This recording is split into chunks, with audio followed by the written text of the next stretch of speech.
क्या है आज का हमारा टॉपिक? करने वाले कारक। विभव को प्रभावित करने वाले कारक। ये टॉपिक हमने कल पढ़ा था। विभव को प्रभावित करने वाले कारक, कितने कारक पढ़े थे हमने? 4। कौन कौन से?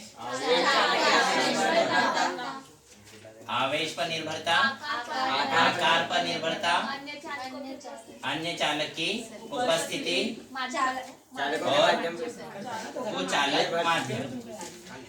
क्या हमने पढ़ा है कि अगर हमारे पास एक बिंदु आवेश है, क्या है हमारे पास? बिंदु आवेश। उस बिंदु आवेश को किससे दर्शाया हमने? Q से। तो उस बिंदु आवेश से r दूरी पर, कितनी दूरी पर? r दूरी पर विभव कितना होता है? V = 1/4 pi epsilon not Q upon r। अगर आवेश को बढ़ाएंगे तो विभव बढ़ेगा, आवेश को कम करेंगे तो विभव कम होगा। तो अगर विभव आवेश बढ़ेगा तो विभव भी बढ़ेगा। मतलब जो विभव है वो आवेश के समानुपाती होता है। जो विभव है वो आवेश के क्या होता है? समानुपाती। तो आवेश पर निर्भरता क्या है कि विभव आवेश बढ़ाने पर किसी चालक का विभव भी बढ़ता है। बाकी ये तीनों क्या है? व्युत्क्रमानुपाती। कि अगर आकार को बढ़ाएंगे तो विभव कम होता है, अन्य चालक को अगर रखेंगे। और कैसा चालक? अनावेशित चालक। कि अगर हमारे पास ये एक चालक है जिसके ऊपर क्या है? आवेश है, उसके पास में अगर हमने एक अनावेशित चालक रख दिया, अनावेशित चालक रखेंगे तो विभव क्या हो जाएगा? कम हो जाएगा। फिर उसके बाद क्या है? कुचालक माध्यम। कि अगर इस आवेश को हम इस चालक को हम किसी कुचालक माध्यम में रख दे, कुचालक माध्यम में रखे जिसका परावैद्युतांक कितना है? K। कुचालक माध्यम में रखेंगे तो विभव क्या हो जाएगा? कम हो जाएगा। विभव कितने गुना कम होगा? K गुना कम हो जाएगा। तो K से हमने क्या किया? भाग दिया तो विभव क्या हो रहा है? कम। तो आवेश बढ़ाने पर विभव बढ़ेगा, आकार बढ़ाने पर विभव कम होगा, अन्य अनावेशित चालक रखने पर विभव कम होगा और कुचालक माध्यम के कारण भी विभव कम होगा। तो इन तीनों में विभव कम हो रहा है, सिर्फ किसमें बढ़ रहा है? आवेश में। फिर उसके बाद हमने कल पढ़ा था समविभव पृष्ठ। क्या पढ़ा था? समविभव पृष्ठ। क्या होता है समविभव पृष्ठ?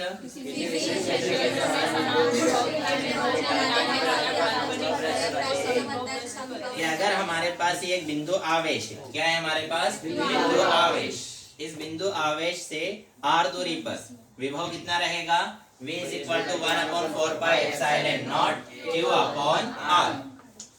इस दिशा में जाएंगे तो भी विभव कितना रहेगा? 1/4 pi epsilon not Q upon r। सभी दिशा में अगर हम r दूरी पर जाते हैं तो सभी दिशाओं में r दूरी पर जो विभव है वो कैसा रहेगा? समान रहेगा।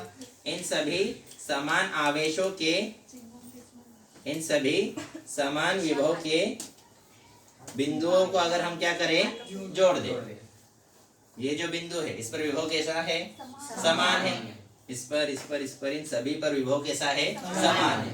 तो इन सभी समान विभव के बिंदुओं को अगर हम क्या करें? मिला दे, जोड़ दे। तो ये क्या बना? एक पृष्ठ बना। ये क्या बना? पृष्ठ। इस पृष्ठ को ही हम क्या कहेंगे? समविभव पृष्ठ। तो समान विभव के बिंदुओं को मिलाने वाला पृष्ठ। अब ये जो पृष्ठ है कैसा पृष्ठ है? काल्पनिक। किसी आवेश के चारों ओर वास्तव में ऐसा कोई पृष्ठ होता है क्या? नहीं। तो किसी बिंदु आवेश के चारों ओर या समान विभव के बिंदुओं को मिलाने वाला वह काल्पनिक पृष्ठ क्या कहलाएगा? समविभव पृष्ठ।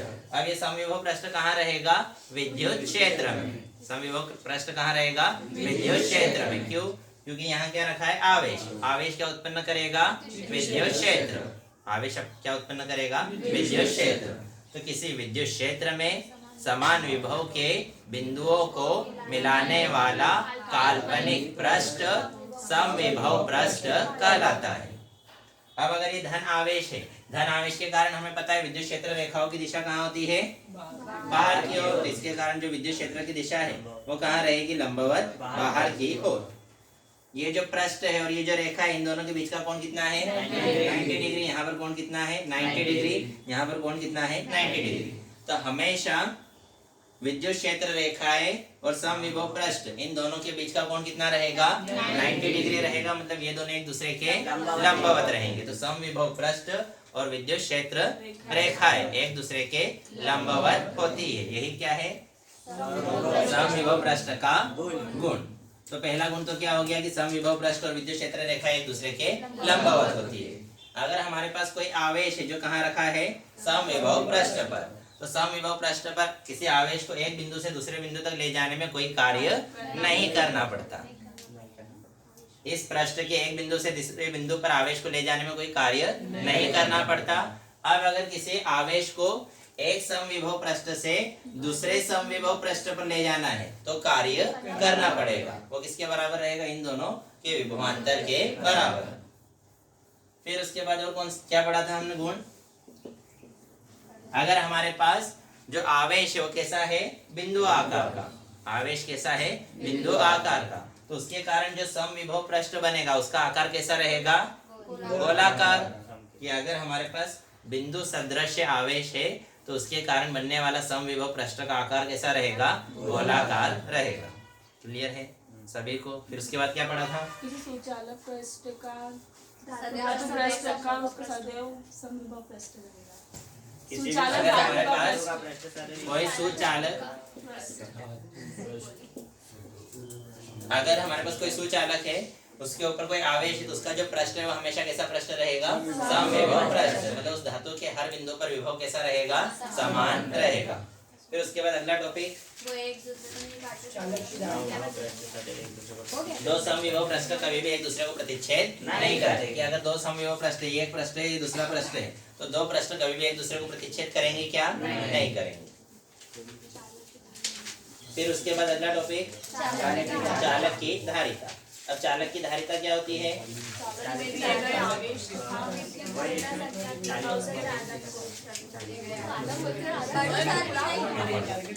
किसी चालक की विद्युत धारिता संख्यात्मक रूप से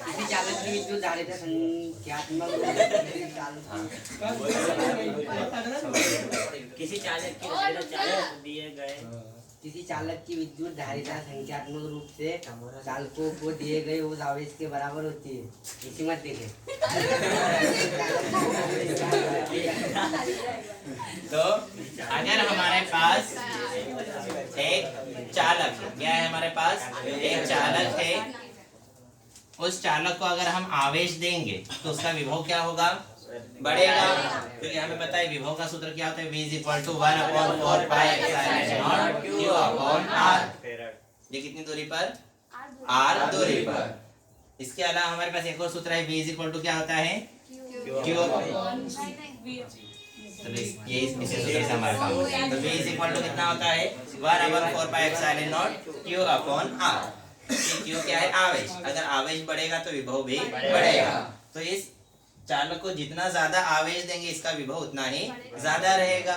इसको जितना ज्यादा आवेश देंगे इसका विभव उतना ही ज्यादा रहेगा। जितना आवेश देते जाएंगे विभव क्या होते जाएगा? बढ़ते जाएगा।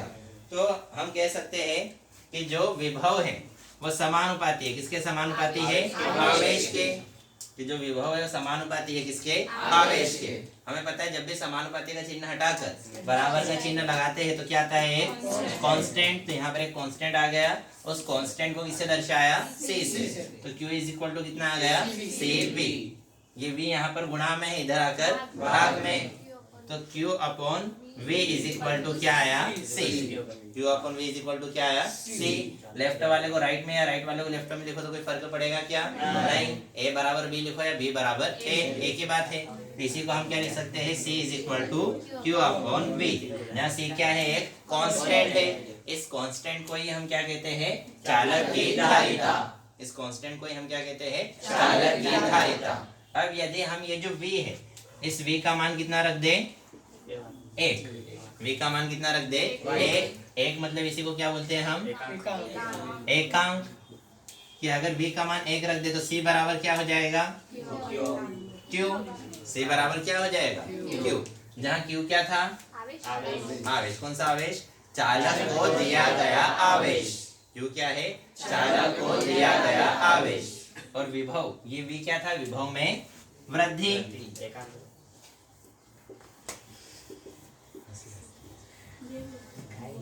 वी क्या था?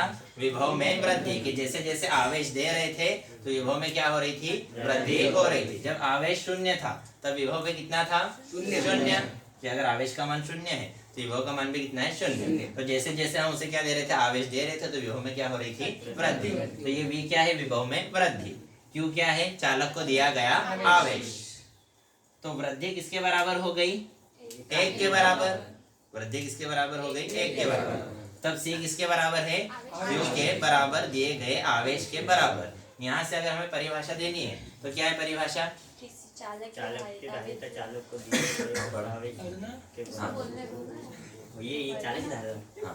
चालक की धारिता हाँ, पढ़ो। चालक को दिए गए उस आवेश क्या है? हाँ, उस आवेश के बराबर होती है जो चालक के विभव में एकांक वृद्धि कर दे। कि विभव में वृद्धि कितनी हुई? 1। वी क्या था? विभव में वृद्धि। उसका मान कितना है? 1। तो जब विभव में वृद्धि 1 थी, कि जब इसकी जगह 1 लिखा तो दिया गया आवेश ही किसके बराबर हो गया? धारिता के बराबर। तो किसी चालक को दिया गया आवेश, ये क्या है? विभव में वृद्धि। सी क्या है? चालक की धारिता। तो चालक की धारिता चालक को दिए गए उस आवेश के बराबर होती है जो उसके विभव में कितनी वृद्धि कर दे? एकांक वृद्धि। कि क्यों क्या है? चालक की धारिता आवेश चालक को दिया गया आवेश। वी क्या है? चालक के विभव में वृद्धि। वी क्या है? चालक के विभव में वृद्धि। क्यों क्या है? चालक को दिया गया आवेश। सी क्या है? चालक की धारिता। तो चालक की धारिता चालक को दिए गए उस आवेश के बराबर होती है जो चालक के विभव में एकांक वृद्धि कर दे। इसी चालक की धारिता चालक को दिए गए उस आवेश के बराबर होती है जो चालक के विभव में एकांक वृद्धि कर दे। क्लियर है सभी को? तो सी का सूत्र क्या है? सी इज इक्वल टू क्या होता है? Q upon V. C is equal to क्या होता है? Q upon V. जहाँ क्यू क्या है? आवेश। आवेश का ऐसा मात्रक क्या होता है? कूलम। आवेश का ऐसा मात्रक क्या होता है? कूलम। और विभव का ऐसा मात्रक क्या होता है? वोल्ट। विभव का ऐसा मात्रक क्या होता है? वोल्ट। तो यहाँ से चालक की धारिता का ऐसा मात्रक क्या हो गया? कूलम प्रति वोल्ट। चालक की धारिता का ऐसा मात्रक क्या हो गया? कूलम प्रति वोल्ट। फिर वही फेरेड नाम के वैज्ञानिक थे तो उन्होंने बोला कि नहीं, मेरे नाम पे भी कुछ रखो। इसी को क्या नाम दे दिया? फेरेड। तो चालक की धारिता का ऐसा मात्रक क्या होता है? कूलम प्रति वोल्ट। चालक की धारिता का ऐसा मात्रक क्या होता है? कूलम प्रति वोल्ट। या उसी को क्या कहते हैं? फेरेड। उसी को क्या कहते हैं? फेरेड। तो एग्जाम में हमें क्या लिखना है? फेरेड। लेकिन अगर ऑप्शन में फेरेड नहीं हो तब क्या लिखेंगे? कूलम प्रति वोल्ट। क्लियर है? बढ़े आगे। अब उसके बाद अगला टॉपिक है किसी विलगित गोलीय चालक की धारिता। क्या अगर हमारे पास क्या है? एक चालक है। और कैसा चालक है? विलगित गोलीय चालक। विलगित गोलीय चालक का मतलब क्या है? विलगित मतलब जो किसी से जुड़ा हुआ नहीं है, पृथक्कृत है, किसी से जुड़ा हुआ नहीं है। और उसका आकार कैसा है? गोलाकार है। आकार कैसा है? गोलाकार। अरे सो गए क्या? गोलाकार।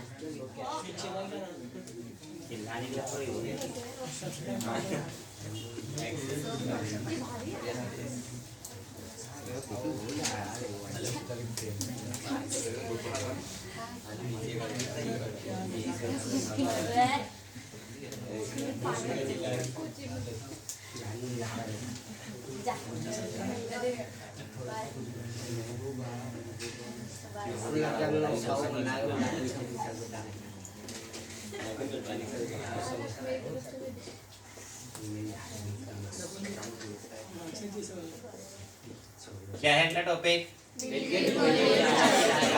विलगित गोलीय चालक की धारिता। विलगित मतलब पृथक्कृत, मतलब जो किसी से जुड़ा हुआ नहीं है। तो हमारे पास एक चालक है जिसका आकार कैसा है? गोलाकार। एक चालक है जिसका आकार कैसा है, गोलाकार। इस चालक के ऊपर क्या है, आवेश है जो पूरी तरीके से चालक पर फैला हुआ है।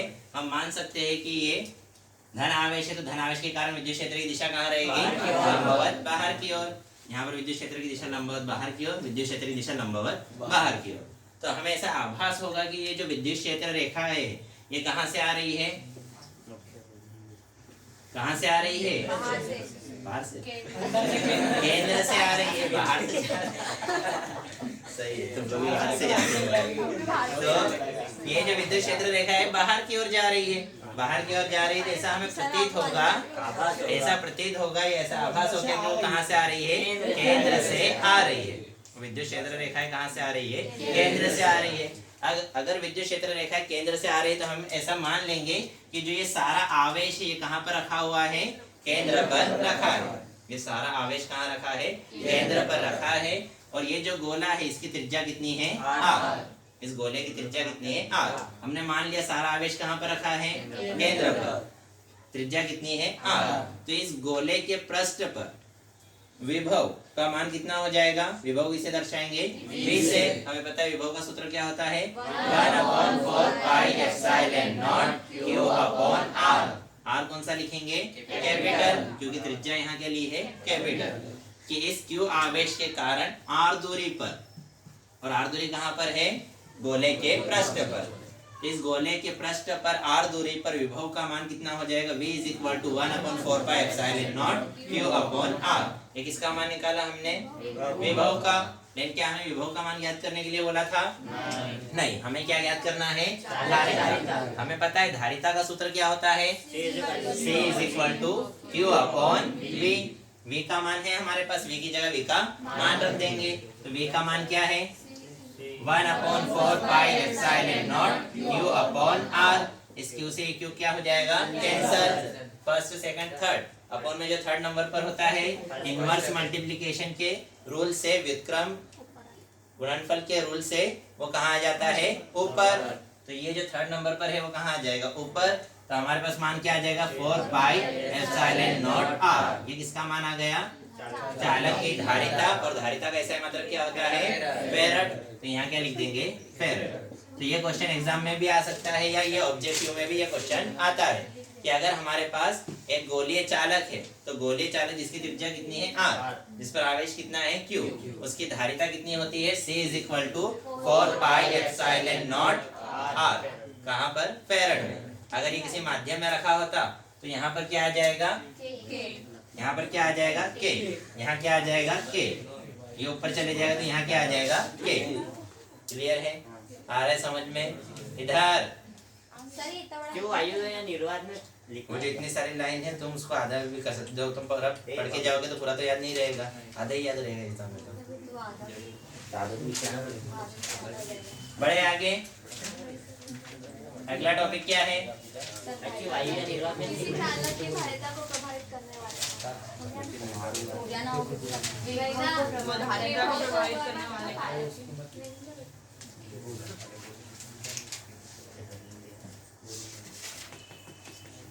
किसी चालक की धारिता को प्रभावित करने वाले कारक। तो धारिता का सूत्र क्या है हमारे पास, 4 पाई एप्सिलॉन नॉट r।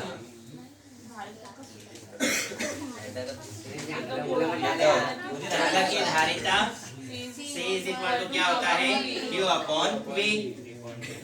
तो अगर विभव बढ़ेगा तो धारिता क्या होगी, कम होगी। विभव बटे में है ना, जब बटे वाली वैल्यू बढ़ती है तो बराबर वाली वैल्यू कम होती है। तो जब विभव बढ़ेगा तो धारिता कम होगी। तो हमें तो पता है कि जब आवेश बढ़ाते हैं तो विभव क्या होता है, बढ़ता है। इसकी तो जरूरत नहीं है। अगर हम आकार की बात करें तो हमने पढ़ा है कि जब आकार बढ़ाते हैं तो विभव क्या होता है, कम होता है। विभव क्या होता है, कम होता है। तो आकार बढ़ाने पर विभव कम होता है। अगर विभव कम होता है तो चालक की धारिता बढ़ेगी। तो आकार था, एक क्या था, अन्य चालक की उपस्थिति, और अगला क्या था, कुचालक माध्यम।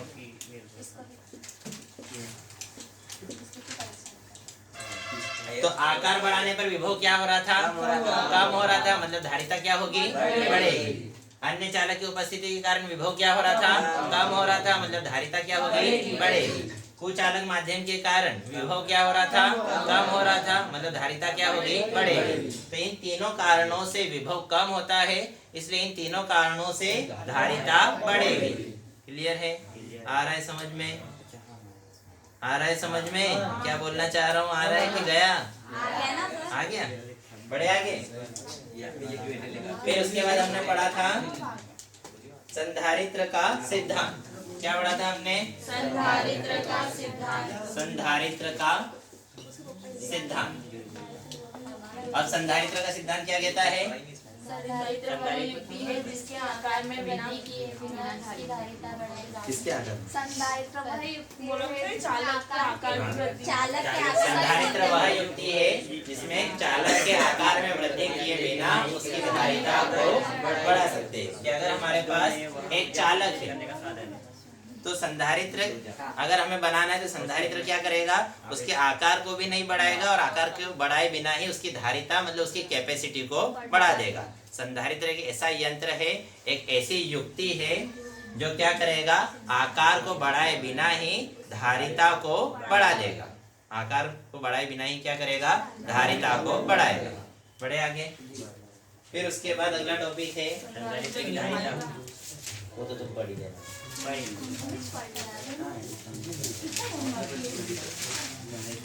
संधारित्रों का संयोजन क्या है अगला टॉपिक? संधारित्रों का संयोजन। सर ये सिलेबस में था क्या? ये संधारित्र का संयोजन। हाँ सर मेरे को नहीं लगता। मैंने देखा था कि देखा था। वो संयोजन ये उंगला उंगला मत ये उंगला आ रहा है। ये देखो क्या बात है। देखो दो बात।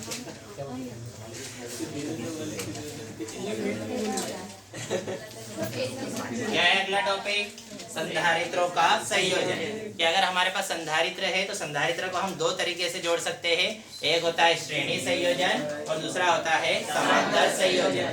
कि अगर हमारे पास तीन संधारित्र है, कितने संधारित्र है? तीन संधारित्र। तो ये हमने बना दिए कितने संधारित्र? तीन संधारित्र। पहले संधारित्र की धारिता हमने मान ली कितनी है?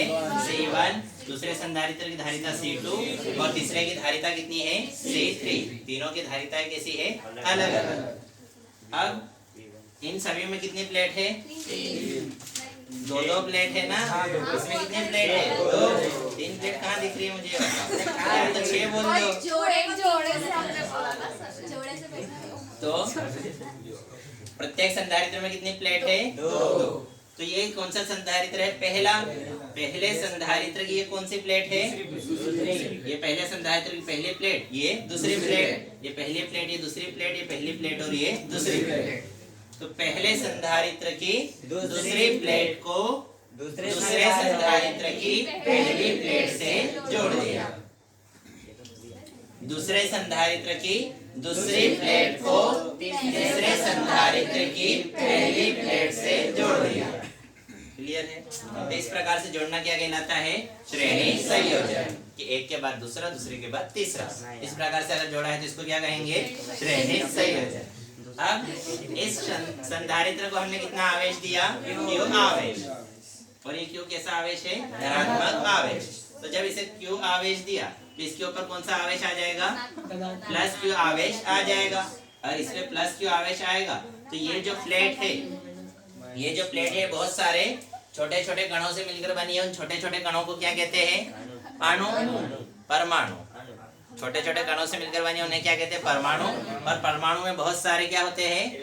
इलेक्ट्रॉन और प्रोटॉन और न्यूट्रॉन। न्यूट्रॉन पर तो कोई आवेश होता नहीं, बचा कौन? प्रोटॉन और इलेक्ट्रॉन। प्रोटॉन पर धन आवेश होता है, इलेक्ट्रॉन पर ऋण आवेश। तो हम शॉर्ट में बोल सकते हैं कि इस प्लेट के अंदर बहुत सारे धन आवेश है और बहुत सारे ऋण आवेश है। तो जैसे ही पहली प्लेट पर धन आवेश आएगा तो दूसरी वाली प्लेट के अंदर जितने भी ऋण आवेश है ये धन आवेश की ओर क्या होंगे? आकर्षित होंगे। इसलिए इस दूसरी प्लेट पर कौन सा आवेश आ जाएगा? माइनस Q आवेश। और इसके अंदर का जो प्लस Q आवेश है वो प्लस Q आवेश इस वाले प्लस आवेश से क्या होगा? प्रतिकर्षित होगा, दूर भागेगा। ये जो प्लेट है, इस प्लेट के अंदर बहुत सारे धन है और बहुत सारे ऋण है। तो इसके अंदर जो ऋण आवेश है, जो नेगेटिव चार्ज है, वो पॉजिटिव की तरफ आकर्षित होकर इधर वाली साइड में आ जाएगा, और जो पॉजिटिव चार्ज है, जो धन आवेश है, इससे दूर भागेगा। दूर भागकर वो कहाँ चले जाएगा? इस वाली प्लेट पर आ जाएगा। जैसे इस प्लेट पर पॉजिटिव चार्ज आएगा, फिर इस पे कौन सा चार्ज आ जाएगा? नेगेटिव। और इस पे कौन सा चार्ज आ जाएगा? पॉजिटिव। फिर से इस पे कौन सा चार्ज आ जाएगा? नेगेटिव। और इसका जो पॉजिटिव चार्ज है वो कहाँ भागेगा? दूर। इसको हम जोड़ देंगे किससे? पृथ्वी से। तो कहाँ चले जाएगा? पृथ्वी के अंदर। तो इस प्रकार से हर प्लेट पर plus q minus q plus q minus q plus q minus q charge आ जाएगा। सभी पर आवेश कैसा है? समान है। सभी पर आवेश कैसा है? समान है। इन दोनों प्लेटों के बीच का विभवांतर हमने मान लिया कितना है? V1। इन दोनों प्लेटों के बीच का विभवांतर V2 और इन दोनों प्लेटों के बीच का विभवांतर V3। और ये जो कुल विभवांतर है, पहली प्लेट से लेकर आखिरी प्लेट, इसका कुल विभवांतर हमने मान लिया कितना है? V। तो जो कुल विभवांतर V है वो किसके बराबर रहेगा? V1 plus V2 plus V3 के। कुछ आ रहा है समझ में? कुल विभवांतर बराबर रहेगा किसके? V1 plus V2 plus V3। यहाँ लिख दिया V is equal to V1 plus V2 plus V3। लेकिन हमें तो पता है, क्या पता है? C इज इक्वल टू क्या होता है? Q upon V। हमें किसका मान चाहिए? V का। तो ये V यहाँ भाग में, इधर आकर गुणा में, C इधर गुणा में, उधर जाकर भाग में। कि जो बटे में लिखा है बराबर के उधर इधर आकर ऊपर आ जाएगा, जो ऊपर लिखा है बराबर के उधर जाकर बटे में चले जाएगा। तो V इज इक्वल टू कितना हो जाएगा? Q upon C। V is equal to क्या होगा? Q upon C। अगर पहली तो V की जगह हम क्या लिख सकते हैं? Q upon C। तो V1 इसे दे दे समीकरण नंबर 1, चूंकि V इज इक्वल टू क्या होगा? Q upon C। अब मैं ज्यादा डिटेल में नहीं बता रहा हूँ, इसके पीछे बहुत सारा गणित है, मैं उसको शॉर्ट में बता रहा हूँ। अगर पहली प्लेट की बात करें तो पहली प्लेट का विभवांतर कितना है? V1। तो V की जगह क्या लिखेंगे? V1। आवेश कितना है? Q। तो Q की जगह Q ही रहेगा। और धारिता कितनी है? C1। तो C की जगह क्या लिखेंगे? C1। फिर उसके बाद इसी प्रकार से V2 बराबर क्या आ जाएगा? Q upon C2। और V3 बराबर क्या आ जाएगा? Q upon C3। 1 2 3 4, इन चारों मानों को कहाँ रख देंगे? समीकरण 1 में। तो V की जगह क्या लिखेंगे हम? Q upon C। V1 की जगह Q upon C1 plus Q upon C2 plus Q upon C3। Q Q और Q तीनों में Q है। हाँ, इसे कॉमन लेंगे, Q को कॉमन लेंगे, तो अंदर क्या बचेगा? 1 upon C1 plus 1 upon C2 plus 1 upon C3। ऊपर वाली वैल्यू कॉमन आ रही है, जो बटे में है वो बटे में ही रहेगा। इसके गुणा में कुछ नहीं है, मतलब कितना है? 1। तो वो जो 1 है वो तो वहीं रहेगा। बराबर में क्या है? Q upon C। इस Q से Q क्या हो जाएगा? कैंसर। तो नेक्स्ट स्टेप क्या आ जाएगी? 1 अपॉन C। अब तुम में से कुछ लोग क्या करते हैं, यहाँ पर क्या लिख देते हैं? C लिखना है क्या? नहीं, ये C कहाँ है? बटे में। इसके गुणा में कुछ नहीं है, मतलब कितना है? 1। तो यहाँ आया 1 upon C is equal to 1 upon C1 plus 1 upon C2 plus 1 upon C3। तो ये हमारे पास क्या आ गई? श्रेणी संयोजन में संधारित्रों की धारिता। आ रहा है समझ में? अब इसी प्रकार से कौन सा संयोजन करेंगे? समांतर संयोजन। तो समांतर संयोजन में क्या होगा? वो समान 1 इंच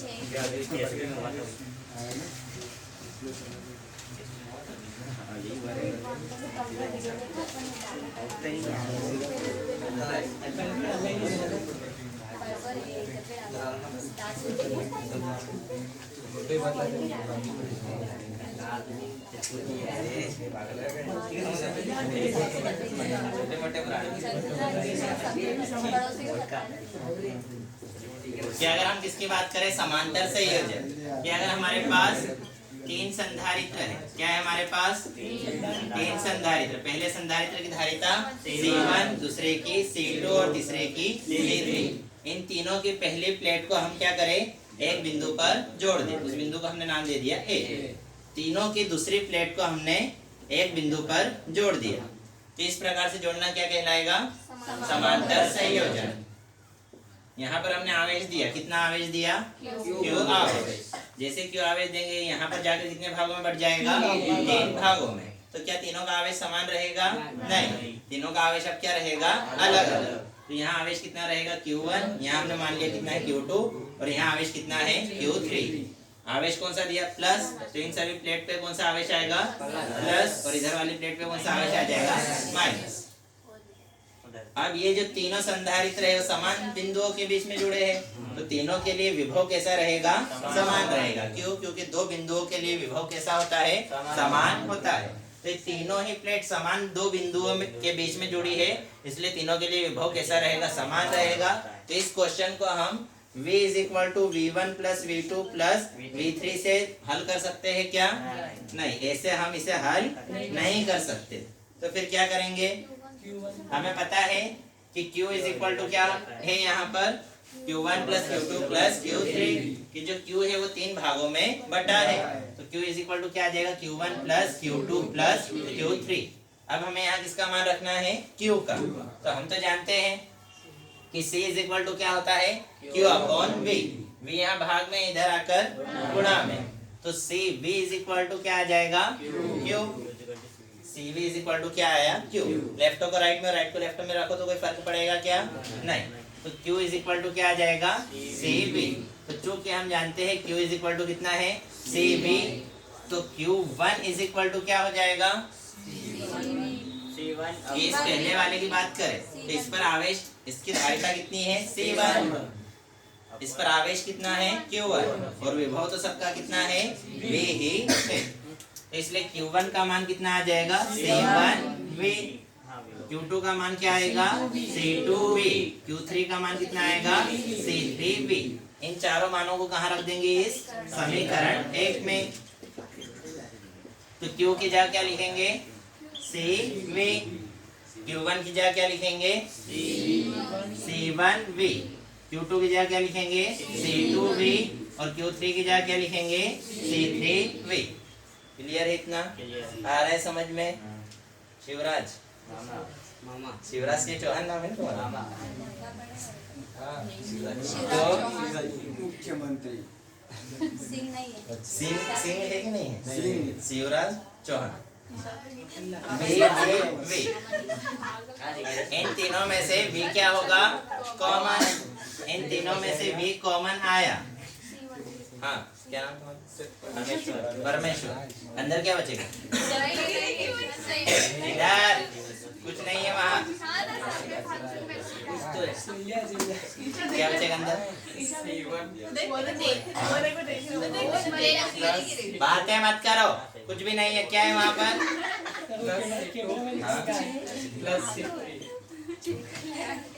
तो V इन तीनों में से V को क्या किया हमने? कॉमन।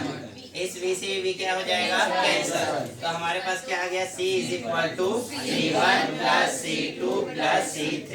तो ये धारिता आ गई कब? जब हमने संधारित्रों को कैसे जोड़ा? समांतर संयोजन में। इस प्रकार से यहाँ पर इस चैप्टर का रिवीजन समाप्त हुआ। इसके